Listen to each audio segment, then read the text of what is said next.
Saturday. Coming up next week, we are going to have an episode that mentions the Inca Empire. Kind of. The episode is really about somebody who used the term Inca, but didn't necessarily have a meaningful connection to that empire. So we thought that for today's Saturday Classic, we would have an episode that is more directly related. And it's actually one that kind of dovetails with those forthcoming episodes. This episode is about the Tupac Amaru Rebellion. It originally came out March 28th, 2016. Enjoy! Welcome to Stuff You Missed in History Class, a production of iHeartRadio.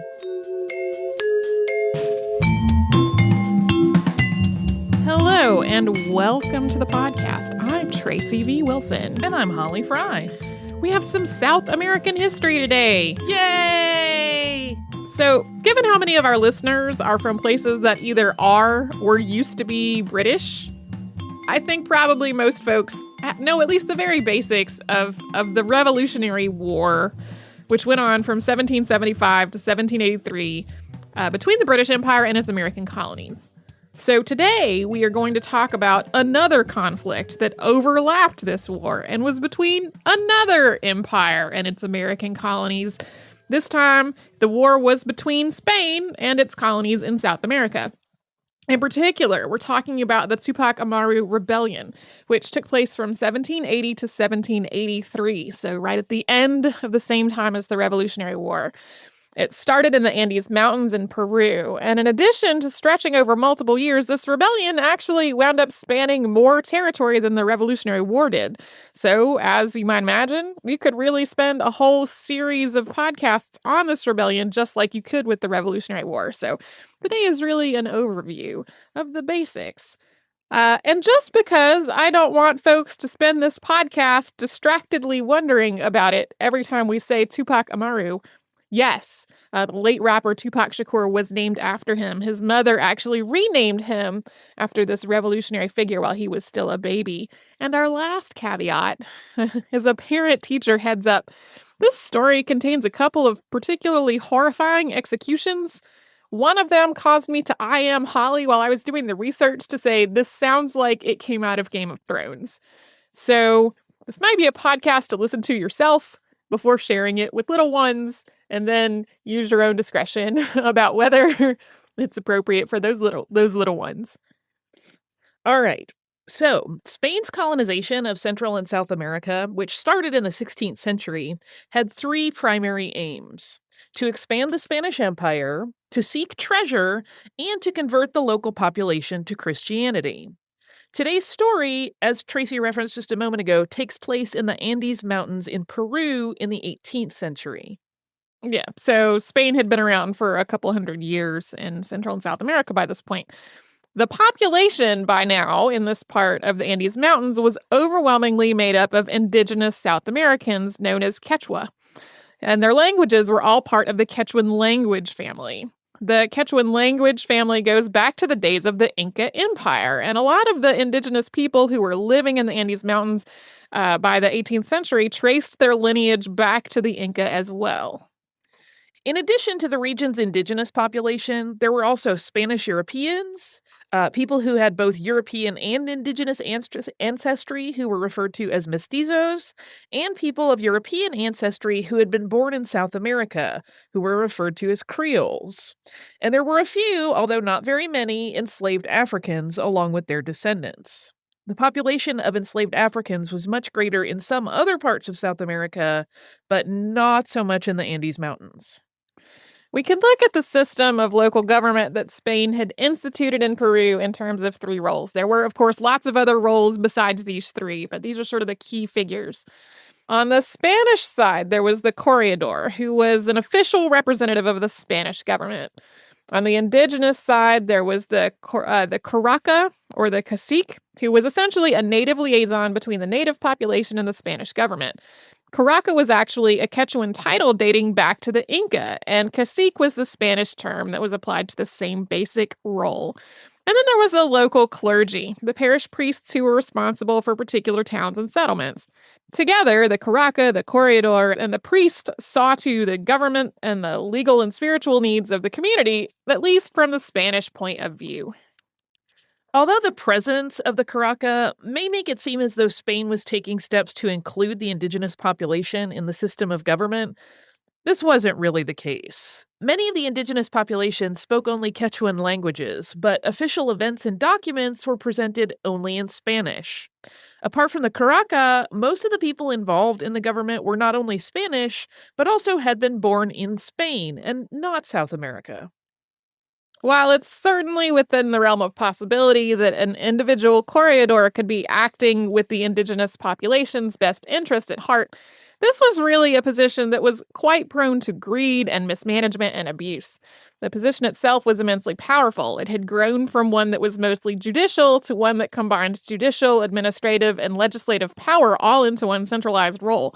This meant that one unscrupulous corregidor had the power to have an enormous and nearly unchecked impact on the area that he was in charge of. As is a recurring theme in just about all of our podcasts on colonialism, Spain had implemented some policies and practices that were deeply unpopular in its South American colonies. One, unsurprisingly, was taxes, both sales tax on goods that people tried to buy, and another called a head tax, and that's basically like a tribute based on number of people. There were also involuntary labor drafts to staff mines and mills, some of which were extremely far away from the homes of the people that were drafted into working there. As another way to make money, Spain also forced the sale of European goods to the indigenous population. Basically, a lot of what Spain was expecting from its colonies in terms of both labor and money was either forced or coerced. And in the late 18th century, a lot of this was getting a lot worse for indigenous South Americans.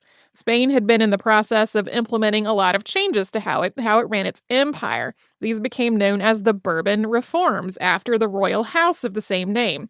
These reforms had been going on for a while, but they really peaked during the reign of Charles III, who ruled Spain from 1759 to 1788.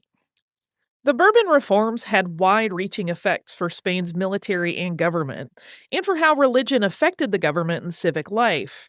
But when it came to South America's indigenous population, the reforms led to higher taxes, an increase in forced and coerced labor, and fewer rights. Along with a range of other cultural and religious issues, all this dissatisfaction with taxes and forced sale of goods and forced labor ultimately led to more than one rebellion in Central and South America. And the one we're talking about today was started by, and at least at first led by, a man named Jose Gabriel Condorcanqui. And we will talk about him after a brief sponsor break.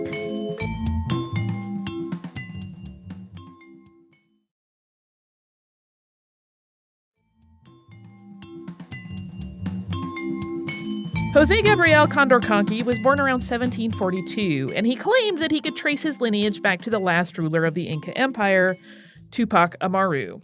The first Tupac Amaru ruled the empire from 1571 to 1572 before being executed by the Spanish at the age of 25 or 26. This was at the end of Spain's conquest of the Inca Empire, and with Tupac Amaru's death, the throne was essentially abolished. Condorcanqui had a formal Catholic education. He spoke both Spanish and Quechua fluently, and as an adult, he worked as a merchant and a muleteer. His education, his Inca heritage, and his family's place in the community really uniquely positioned him to be able to interact with every class in Peruvian life, from the Spanish ruling class to the most impoverished working class. In 1750, Condorcanqui inherited the role of curaca of 3 towns in the Tinta district, known as Surimana, Pampamarca, and Tungasuka, following the death of his father. He had actually grown up in Surimana, but as an adult, he made his home in Tungasuka. 10 years after his father's death, he married Michaela Batista, who became an equal partner in his work as a merchant. In 1777, Condorcanqui traveled to Lima for 8 months with the hope of regaining a noble title. While he was there, he met a lot of Spanish nobility, and he gained a sense of how the Spanish colonial government worked in Peru and at a bigger, more general scale for the region as a whole. At this point, tensions had already been rising in South America for several years, and as a result, there had been rebellions and uprisings that had broken out within Spanish territory in several places. The corregidor in the area where Condorcanqui lived was Antonio de Arriaga. And as you might guess from our discussion of the role of Corregidor before the break, he was not a beloved figure. Among other things, he was responsible for arranging an enormously unpopular labor draft to staff a silver mine. Mining was, of course, dangerous work, and the mine itself was about 600 miles away. Also, in the face of the ongoing changes that came along with the Bourbon reforms, Condorcanqui was having an increasingly difficult time in his role as Caraca. More and more of the Corregidor's demands were unreasonable and exploitive of the local indigenous population, and a lot of them were really despised by the people that the Corregidor was governing. On November 4th of 1780, Arriaga and Condorcanqui had dinner at the home of Father Carlos Rodriguez, Condorcanqui's old tutor. It was overall a friendly meal, which celebrated the feast day of St. Charles, known in Spanish as San Carlos, and later in the afternoon, Condorcanqui invited Arriaga to spend the evening at his home. Arriaga refused, saying that he needed to get back to his own residence, probably motivated, at least in part, by the fact that tax payments were due to him soon. When Arriaga left with his entourage of staff and servants, Condorcanqui and some other young men, Condorcanqui was about 40 at this point, walked with him for a while. And then they said that they were going to head back to Condorcanqui's home in Tungasuka. And that wasn't really where they were going, though. Instead, they stealthily got ahead of Arriaga and they ambushed him. Arriaga tried to flee, but Condorcanqui's men captured him and some of his entourage. They took them all back to Tungasuka, and they confined him in a cell in Condorcanqui's basement. Then Condorcanqui forced Arriaga to write letters to his treasurer in which he claimed he was going to plan an expedition to the coast to deal with a pirate problem. He asked the treasurer to send money and weapons. Then Condorcanqui took Arriaga's key and went to his home, where he armed himself with muskets, gunpowder, and bullets, as well as taking money, mules, and silver. From Arriaga's home, Condorcanqui also wrote letters to a lot of other local leaders, military figures, and entrepreneurs, asking them all to meet up in Tungasuka. He signed Arriaga's name to these letters, so he was basically writing them as though he were Arriaga.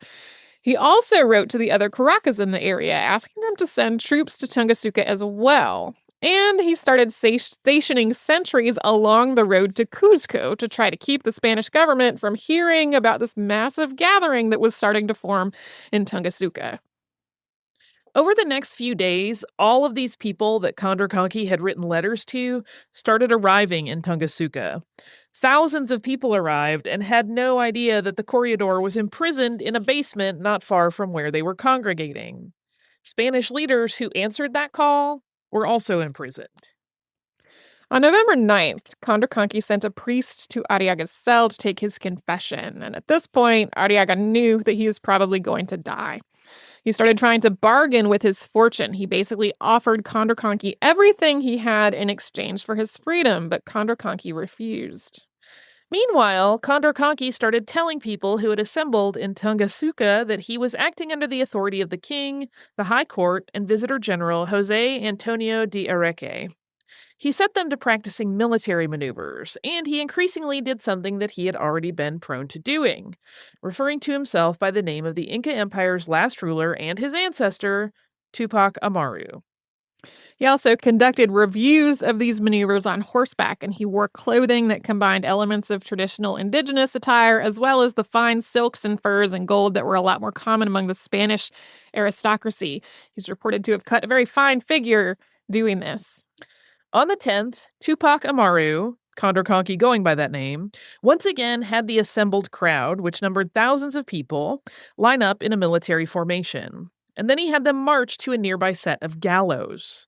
There, he had a proclamation read in both Spanish and Quechuan.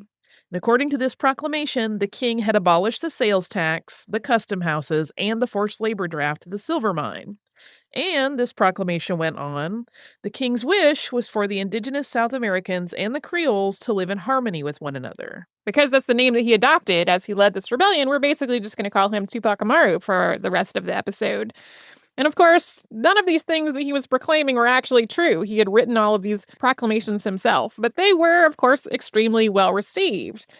And then another important point was that all of this information was delivered to the indigenous people of the area in the language that they actually spoke rather than in Spanish. Then the event moved on to something else purportedly authorized by the king, and that was the execution of Antonio de Arriaga. Soldiers took Arriaga to the gallows, and they forced him to change out of his military uniform and into a Franciscan habit. Then Antonio Oblitas, who was an enslaved African that Arriaga owned, was forced to act as his executioner. In the first of this episode's horrifying executions, the rope broke, and both Arriaga and Oblitas fell. Instead of being hanged, Arriaga was strangled with several ropes. People screamed epithets at him, with some of the loudest being hurled by Michaela Batista.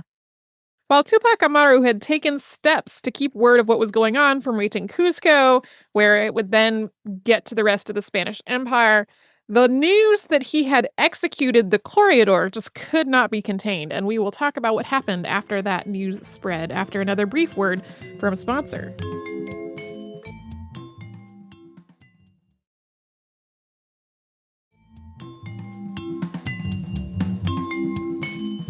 To get back to the story, after the execution of Antonio de Arriaga, Tupac Amaru and his wife set off almost immediately to try to raise more support from nearby towns. They'd already used their duplicity and strategy to amass a really large following in Tungasuka, and the two of them then started using the extensive connections that they had developed to recruit more people to their cause. Tupac Amaru himself used his new name and the connections to the Inca Empire that existed from his lineage to spread the idea that the Inca were returning. With this thought inspiring the rebels, they tried to take the fight to the Spanish. Initially, the targets of the rebellion were very narrow. He didn't want the priests, the mestizos, or the Creoles to be harmed. Only Spanish leaders from Europe, and especially the corregidors. Local landowners and others whose behavior had been exploitative were to be imprisoned, but not killed. Since Spain hadn't yet raised an army to resist them, these first few excursions were relatively bloodless. In every town that they visited, Tupac Amaru would speak in both Spanish and Quechua, and he would recruit as many people as he could to join the rebellion. He still was insisting that he was actually acting under orders from the king. The rebels would also abolish any taxes and forced labor drafts in the towns that they went to. They would burn down the textile mills where people had been forced to work, and they would free anyone who was being held in the jail. Then they would also burn down the gallows. They'd get as many provisions as they could from the stores of the local corregidor and other landowners in the area, and then they would move on to the next town. He also wrote lots of letters and proclamations, issuing orders to neighboring towns to turn away from the Spanish, and granting local leaders the authority to act in his stead. On November 16th, Tupac Amaru wrote a proclamation calling for the emancipation of enslaved Africans and Afro-Peruvians. On the 17th, in the aftermath of a battle that had played out in a church and had accidentally destroyed part of the structure of the church in a fire, the bishop excommunicated Tupac Amaru and his followers. Tupac Amaru and his wife were both extremely devout Catholics, and they really had not intended any harm to come to this church at all. As we said earlier, they had been trying to protect the clergy the whole time. So this was both devastating to them personally, and it was a strike against them in terms of public opinion. Just as a side note, in the end, there were priests and others associated with the church on both sides of this conflict. Soon, though, this rebellion spread beyond the Andes Mountains, and the bigger it got, and the farther away from Tupac Amaru's base at his home in Tungasuka, the bloodier and more violent it became. Spanish and royalist forces started calling in reinforcements and gathering militia, meaning that the rebels had to fight their way through rather than basically walking into towns and declaring that the Spanish government was no longer in charge. By the end of the year, Spain's control on colonial Peru had started to really crumble. As the rebellion got bigger and bigger, more and more people got swept up in it, and the original instructions to harm only the Spanish ruling class started to fall away. A lot of people really just got caught in the crossfire. More and more innocent people were harmed by both sides as the conflict got bigger and bloodier. At the start of 1781, Spain, having raised an army of thousands of soldiers, started actively trying to find and capture Tupac Amaru. On April 7th, they trapped Michaela and two of her sons. Michaela and Tupac Amaru had gotten separated from one another about a month before this, and they had always planned that, should something happen, they would flee through the south. When he heard that his wife had been captured, Tupac Amaru did just that. And along the way, one of his followers, a man named Ventura Landieta, insisted that he stop and take a rest. It turned out that this was a trap. Tupac Amaru was taken into Spanish custody along with his wife and children. Along with other prisoners, Tupac Amaru and Michaela Bastidas were put on trial that April. And when Tupac Amaru refused to incriminate himself or name any of his accomplices, he was tortured by stretching. His wife, on the other hand, claimed that she knew very little about the rebellion and had in fact been coerced into participating. After days of being questioned and sometimes tortured, on May 18th, 1781, Tupac Amaru and Michaela Bastidas were taken to the gallows for the other horrifying execution in this episode. First, they were made to watch the executions of other prisoners. Some of them were family members. One of them was actually their eldest son. These other prisoners were dragged behind horses and had their tongues cut out before they were hanged. One was placed in a chair and slowly strangled with an iron bar before being hanged to confirm that she was dead. Sources actually disagree on exactly how Michaela Bastidas was executed. However, universally, she is described as being tortured to death, while her husband, Tupac Amaru, was made to watch. And then in the thing that caused me to I am Holly and tell her this sounded like it was out of Game of Thrones, Tupac Amaru's tongue was cut out. His limbs were tied to 4 horses in order to be quartered. They didn't actually quarter him, though. His limbs were dislocated but not severed from his body. Then he was beheaded. This time, his youngest son, who was 10 years old, was made to watch. After the executions, Tupac Amaru and Michaela's bodies were dismembered and the parts were sent to surrounding cities to serve as a warning, while their torsos were burned on a bonfire. Their executions didn't stop the rebellion, though. Other leaders moved into Tupac Amaru's place, some of them also taking a similar name, including his successor, Diego Tupac Amaru, who would also be executed on July 19th, 1873. Eventually, after numerous gory executions, the rebellion failed. About 100,000 people were killed, most of them indigenous South Americans. Spain put increasing restrictions on South America's indigenous people in the hope of preventing another uprising, including forbidding the Tupac Amaru rebellion from being discussed or written about at all. Tupac Amaru is still a really well-known figure in South America today, although Michaela Bastidas has largely been written out of a lot of accounts, in spite of the fact that she was a leader of this rebellion also. Tupac Amaru's name and image have also been used as part of other revolutionary movements. And if you're interested in hearing more about this story, there is a pretty recent book, which is actually how I heard about this in the first place, was reviewing a catalog of recently published books. It is by Charles F. Walker, and it is called The Tupac Amaru Rebellion, and it is from the Belknap Press of Harvard University Press. It actually came out in 2014, but I think there's a paperback of it that is coming out soon, and it goes into a lot more detail than what we have talked about today. It especially gets into a lot of the more specifics about the individual actions between the individual actions between the rebels and the Spanish and specifics on where all of this fighting took place and how it all played out. And then also some more about how it later affected the colonial government in South America.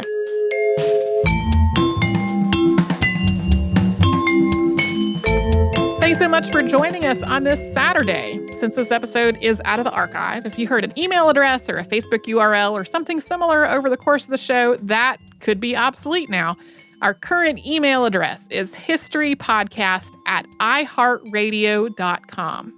You can find us all over social media at Missed in History. And you can subscribe to our show on Apple Podcasts, Google Podcasts, the iHeartRadio app, and wherever else you listen to podcasts. Stuff You Missed in History Class is a production of iHeartRadio. For more podcasts from iHeartRadio, visit the iHeartRadio app, Apple Podcasts, or wherever you listen to your favorite shows.